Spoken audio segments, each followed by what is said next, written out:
अगर बचपन में किसी को हर तरह की प्रताड़ना झेलने को मिले तो वो क्या करेगा?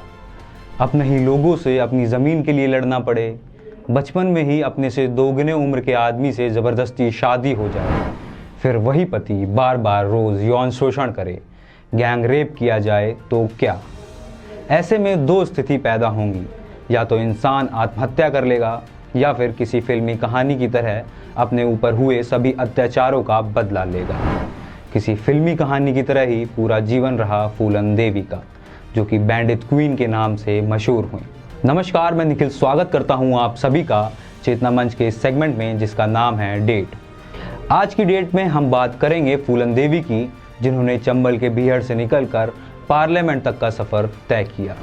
साल 1963 10 अगस्त की तारीख को जन्म होता है बैंडिट क्वीन फूलन देवी का। उनका जन्म उत्तर प्रदेश के जालौन जिले गोरा का पुरवा गाँव में हुआ था।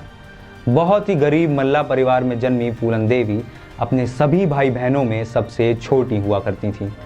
पता चलता है कि फूलन देवी बचपन से ही अपने हक के लिए लड़ने वाली लड़की थीं। कहा जाता है ये बात तभी सामने आई थी जब वो सिर्फ 10 साल की थीं और अपनी ज़मीन के लिए अपने से उम्र में 20 साल बड़े चचेरे भाई से लड़ गई थीं। लेकिन वो उत्तर प्रदेश के बहुत ही पिछड़े गांव से आती थीं, तो इस तरह उनका किसी से भी लड़ जाना उनके परिवार के लिए शर्मिंदगी का सबब बन जाता था। कुछ दिनों बाद उनकी इसी आदत से तंग आकर उनके पिता ने 12 साल की उम्र में उनसे उम्र में 3 गुने बड़े पुट्टीलाल से शादी कर दी।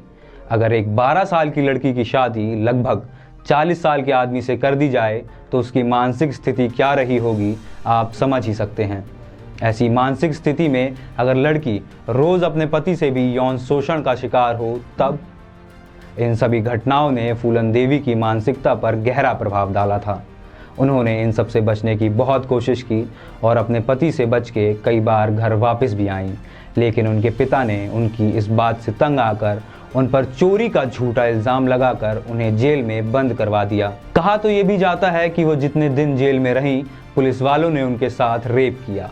जेल से छूटने के बाद वो जब अपने पति के पास वापस पहुंची तो वहां उन्होंने देखा कि उनके पति ने दूसरी शादी कर ली है, जिसके बाद तंग आकर साल 1979 में फूलन देवी ने चंबल का रुख किया और डकैत गैंग से जुड़ गईं। उनके चंबल में डकैत गैंग में शामिल होने को 2 तरह के कारण बताए जाते हैं।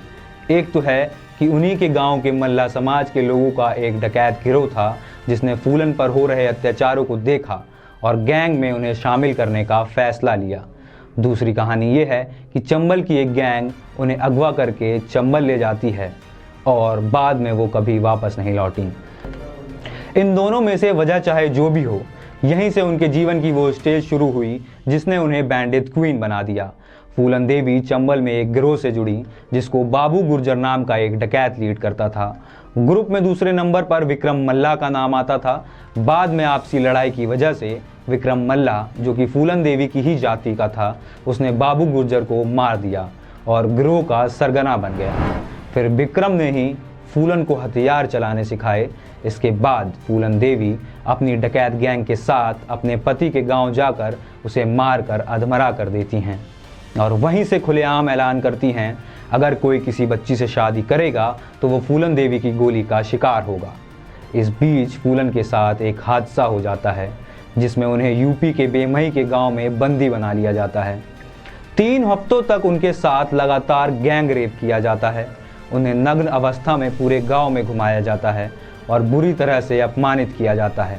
इसके बाद किसी को भी फूलन देवी के बचने की उम्मीद नहीं थी, लेकिन वो वहाँ से किसी तरह बच निकलती हैं।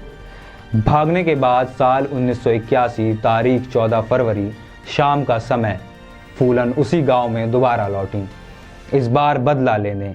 फूलन और उनकी गैंग ने गांव के आदमियों को लाइन से खड़ा होने और घुटने टेक देने के आदेश दिए। इसके बाद पूरा गांव गोलियों की आवाज़ से गूंज उठा और लाइन में खड़े 22 लोगों की हत्या कर दी जाती है। इस बेमई कांड की खबर पूरे देश में आग की तरह फैल जाती है और इतनी फैलती है कि उस समय के उत्तर प्रदेश के सीएम वीपी सिंह को इस्तीफा तक देना पड़ता है। इसके बाद पुलिस अपना एक्शन तेज कर देती है और साल 1983 तारीख 13 फरवरी के दिन फूलन देवी कुछ शर्तों के साथ अपने पूरे गैंग को लेकर एमपी में सरेंडर कर देती हैं। 11 साल की सज़ा काटने के बाद वो जेल से बाहर आती हैं और साल 1994 में मुलायम सिंह यादव की यूपी सरकार उनके खिलाफ लगे सभी आरोप वापस ले लेती है। इसके बाद समाजवादी पार्टी की तरफ से मिर्ज़ापुर सीट से वो सांसद का चुनाव लड़ती हैं और जीत भी जाती हैं।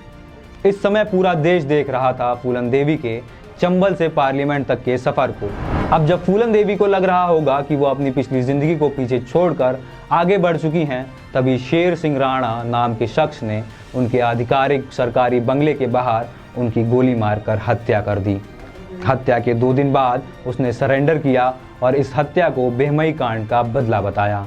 इस तरह आम इंसान से बैंडिट क्वीन बनी और उसके बाद पार्लियामेंट में जाने तक का सफ़र तय करने वाली फूलन देवी की ज़िंदगी का अंत हो जाता है। आज की डेट का सफ़र यहीं तक। मिलता हूँ आपसे अगली डेट पर। अपना ख्याल रखिएगा।